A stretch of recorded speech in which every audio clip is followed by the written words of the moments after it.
ಈಗ ಸಚಿವರು ಯಾರು ಕೂಡ ಇನ್ವಾಲ್ವ್ಮೆಂಟ್ ಇಲ್ಲ ಅನ್ನೋ ಹಾಗಿದ್ರೆ ನಾಗೇಂದ್ರ ಅವರ ರಾಜೀನಾಮೆ ಪಡೆದಿದ್ದು ಯಾಕೆ? ಬೇಸಿಕ್ ಪ್ರಶ್ನೆ ಆಯಿತು. ಮಾಧ್ಯಮಗಳ ಒತ್ತಡ, ಅದರಲ್ಲೂ ರಿಪಬ್ಲಿಕ್ ಕನ್ನಡದ ನಿರಂತರ ವರದಿಯ ಒತ್ತಡ ಆಯಿತು, ವಿಪಕ್ಷಗಳು BJP ಒತ್ತಡ ಮಾಡ್ತಿತ್ತು, ಎಲ್ಲ ಸರಿ. ಆದರೆ ತಪ್ಪಿಲ್ಲ ಅಂತ ಆದಮೇಲೆ ರಾಜೀನಾಮೆಯನ್ನು ಪಡ್ಕೊಳ್ಳಿಕ್ಕೆ ಮುಂದಾಗಿದ್ದು ಯಾಕೆ ಸರ್ಕಾರ? ಇನ್ಫ್ಯಾಕ್ಟ್ ನಾಗೇಂದ್ರ ಬಾಬು ಇದರಲ್ಲಿ ಇನ್ನೂ ಡೀಪ್ ಡೈವ್ ಮಾಡ್ತಾ ಹೋದರೆ ಇನ್ನೂ ಅನೇಕ ಕಾಂಗ್ರೆಸ್ನ ಘಟಾನುಘಟಿ ನಾಯಕರ ಹೆಸರು ಆಚೆ ಬರಬಹುದು ಅನ್ನೋ ಚರ್ಚೆ ಕೂಡ ನಡೀತಾ ಇದೆ. ಆದರೆ ಈಗ ನೈತಿಕ ಹೊಣೆಯನ್ನು ಹೊತ್ತು ನಾಗೇಂದ್ರ ಅವರು ರಾಜೀನಾಮೆಯನ್ನು ನೀಡಿದ್ದಾರೆ ಅನ್ನೋ ಅರ್ಥದ ಮಾತುಗಳನ್ನು DCM DK ಶಿವಕುಮಾರ್ ಅವರು ಆಡಿದ್ದಾರೆ. ಆದರೆ ತನಿಖೆ ಪಾರದರ್ಶಕವಾಗಿ ಆಗಬೇಕು ಅಂತಂದರೆ ಯಾವುದೇ ಇನ್ಫ್ಲೂಯೆನ್ಸ್ಗಳಿಗೆ ಒಳಗಾಗದೆ ತನಿಖಾಧಿಕಾರಿಗಳು ತನಿಖೆಯನ್ನು ಮುಂದುವರಿಸ್ಕೊಂಡು ಹೋಗಬೇಕು ಅಂತಂದರೆ ಸಚಿವ ಸ್ಥಾನದಲ್ಲಿ ನಾಗೇಂದ್ರ ಅವರು ಮುಂದುವರಿಲಿಕ್ಕೆ ಹೇಗೆ ಸಾಧ್ಯ? ಇದು ಬೇಸಿಕ್ ಪ್ರಶ್ನೆ ಆಗಿತ್ತು. ಈಗ ಈಶ್ವರಪ್ಪನವರ ಪ್ರಕರಣವನ್ನು ಹೋಲಿಕೆ ಮಾಡಿ ನೋಡಿಕೊಂಡಾಗಲೂ ಕೂಡ ಇದೇ ವಾದ ಅಲ್ವಾ ಕಾಂಗ್ರೆಸ್ನವರು ಮುಂದಿಟ್ಟಿದ್ದು. ಎಕ್ಸಾಕ್ಟ್ಲಿ ಸೇಮ್ ವೇ ಈ ಪ್ರಕರಣದಲ್ಲೂ ಕೂಡ ಆಗಬೇಕು ಅನ್ನೋ ಆಗ್ರಹ ಆಯಿತು. ಇದೀಗ ರಾಜೀನಾಮೆ ಕೊಟ್ಟಿದ್ದಾರೆ. ಇನ್ಫ್ಯಾಕ್ಟ್ ಅವರ ಪಾತ್ರ ಇಲ್ಲದೆ ಹೋದರೂ ಕೂಡ ಹೊಣೆಗಾರಿಕೆ ಯಾರದು?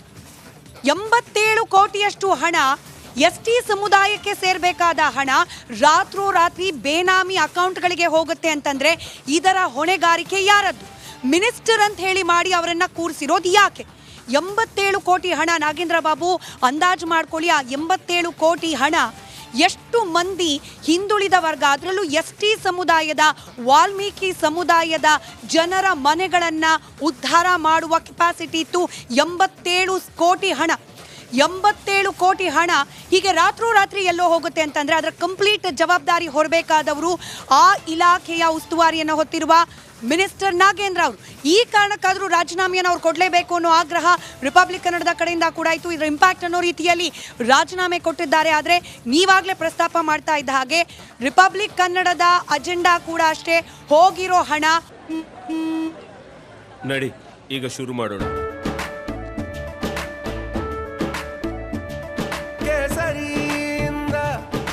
ಮನೋಲ್ಲಾಸ ಮನಸ್ಸು ಮತ್ತೇರಿ ಕುಣಿದಾಡಿದೆ ನೋಡು, ಮನಸ್ಸು ಮತ್ತೇರಿ ಕುಣಿದಾಡಿದೆ ನೋಡು.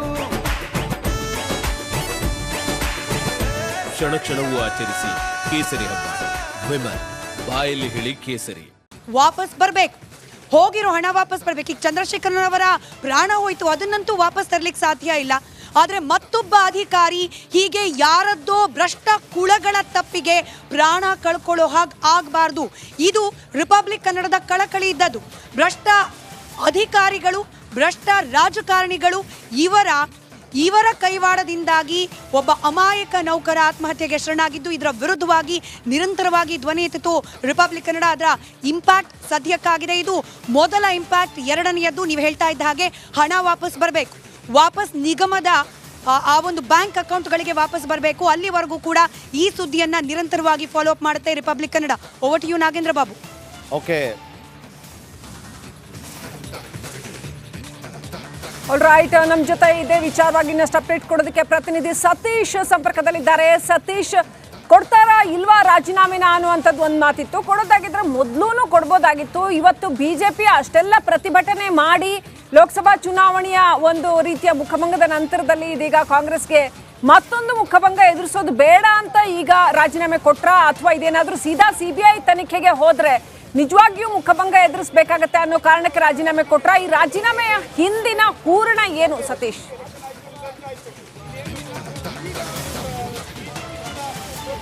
ಶ್ರೀಲಕ್ಷ್ಮಿ, ನಾಗೇಂದ್ರ ಅವರು ಬಹಳ ದಿನಗಳ ನಂತರ ಈಗ ರಾಜೀನಾಮೆ ಕೊಟ್ಟಿದ್ದಾರೆ.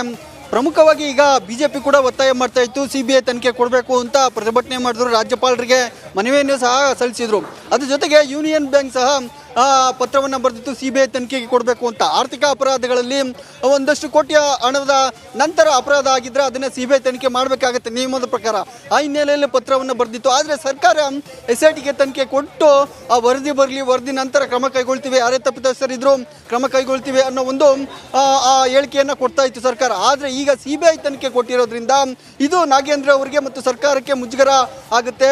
ಒಂದು ವೇಳೆ ಮೇಲ್ನೋಟಕ್ಕೆ CBI ತನಿಖೆಯಲ್ಲಿ ನಾಗೇಂದ್ರ ಅವರ ಕೈವಾಡ ಒತ್ತಡ ಇದೆ ಅಂತ ಗೊತ್ತಾದರೆ ಬಂಧನ ಮಾಡುವ ಸಾಧ್ಯತೆ ಇರುತ್ತೆ. ಆಗ ಸರ್ಕಾರಕ್ಕೆ ಮತ್ತಷ್ಟು ಮುಜುಗರ ಆಗುತ್ತೆ. ಆ ನಿಟ್ಟಿನಲ್ಲಿ ಅದನ್ನೇ ತಪ್ಪಿಸ್ಕೊಳ್ಳೋದಕ್ಕೋಸ್ಕರ ಈಗ ತಕ್ಷಣ ರಾಜೀನಾಮೆ ಪಡೆದಿದ್ದಾರೆ CM ಅವರು ಅಂತ ಹೇಳಲಾಗ್ತದೆ.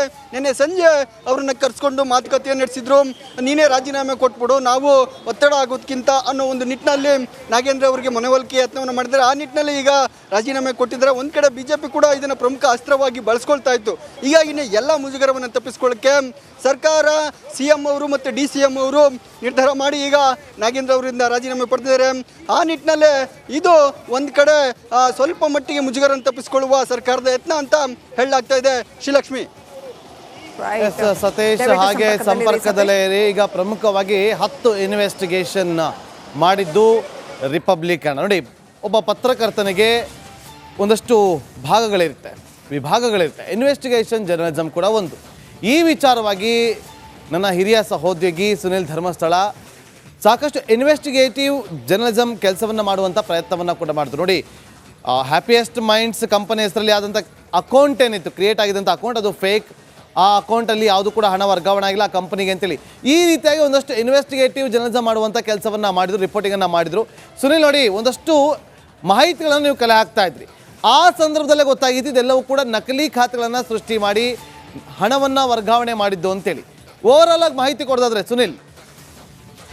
ಎಸ್ ನಾಗೇಂದ್ರ, ವಾಲ್ಮೀಕಿ ನಿಗಮದ ಹಗರಣಕ್ಕೆ ಸಂಬಂಧಪಟ್ಟಂತೆ ನೋಡ್ತಾ ಹೋದರೆ ಕಳೆದ ಹಲವಾರು ದಿನಗಳಲ್ಲಿ ನಡೆದಿರುವಂತಹ ಬೆಳವಣಿಗೆಗಳು ಮತ್ತು ಫೈನಲ್ ಆಗಿ ಇದೀಗ ಸಚಿವರ ರಾಜೀನಾಮೆವರೆಗೂ ಕೂಡ ಬಂದು ನಿಂತಿರುವಂಥದ್ದು. ಇಲ್ಲಿ ಇವತ್ತು ಬೆಳಗ್ಗೆ ಕೂಡ ಒಂದು ಮಾಹಿತಿಯನ್ನು ನಾವು ತಿಳಿಸಿದ್ವಿ. ಏನಂತ ಹೇಳಿದರೆ SIT ಅಧಿಕಾರಿಗಳು ಈ ಒಂದು ಪ್ರಕರಣಕ್ಕೆ ಸಂಬಂಧಪಟ್ಟಂತೆ ತನಿಖೆಯನ್ನು ನಡೆಸ್ತಾ ಇದ್ದಂತಹ SIT ತಂಡದ ಹಿರಿಯ ಪೊಲೀಸ್ ಅಧಿಕಾರಿಗಳು ಖುದ್ದು CM ಅವರಿಗೂ ಕೂಡ ಒಂದು ಮಾಹಿತಿಯನ್ನು ನೀಡಿದ್ರು. ಜೊತೆಗೆ ಅದು ಒಂದು ರೀತಿಯಲ್ಲಿ ರಿಕ್ವೆಸ್ಟ್ ಥರದಲ್ಲೂ ಕೂಡ ಇತ್ತು. ನೀವು ಸಚಿವರ ರಾಜೀನಾಮೆಯನ್ನು ಪಡ್ಕೊಳ್ಳದೆ ಹೋದಲ್ಲಿ ಮುಂದಿನ ದಿನಗಳಲ್ಲಿ SIT ತನಿಖೆಗೆ ನಿಜಕ್ಕೂ ಕೂಡ ಸಮಸ್ಯೆ ಆಗುತ್ತೆ.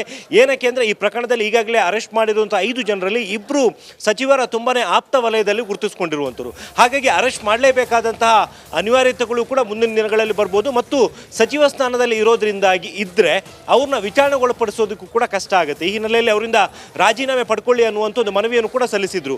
ಈ ಬೆಳವಣಿಗೆಗಳು ನಡೀತಾ ಇದರ ಬೆನ್ನಲ್ಲೇ ಇದೀಗ ನಾಗೇಂದ್ರ ಅವರು ರಾಜೀನಾಮೆ ಸಲ್ಲಿಸಿದ್ದಾರೆ ಅನ್ನುವಂಥ ಒಂದು ವಿಚಾರ ಬೆಳಕಿಗೆ ಬರ್ತಾ ಇರುವಂಥದ್ದು.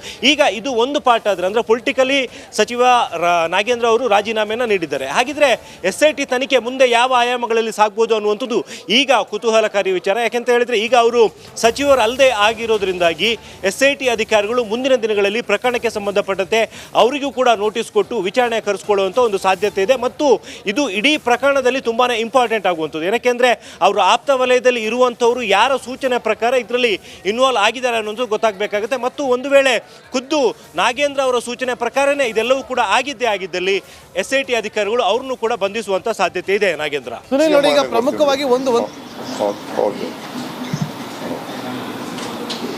ಅವರು ಕಾಂಗ್ರೆಸ್ ಇದು ವಿಧಾನಸೌಧದಲ್ಲಿ ಪ್ರೆಸ್ ಮೀಟ್ ಮಾಡ್ತಾರಂತೆ. ನಿಮಗೆಲ್ಲ 4:15 7:00 CM ಮನೆಗೆ ಬರ್ತಾರೆ, ನೀವು ಬನ್ನಿ ಅಂತ ಕರೀತಾರೆ.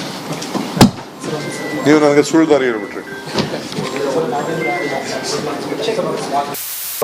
ಯೂನಿಯನ್ ಬ್ಯಾಂಕ್ ಏನು ಪೂರ್ವ ವಿಭಾಗದ ಡೆಪ್ಯೂಟಿ 10 ಇನ್ವೆಸ್ಟಿಗೇಟಿವ್ ಸುದ್ದಿ.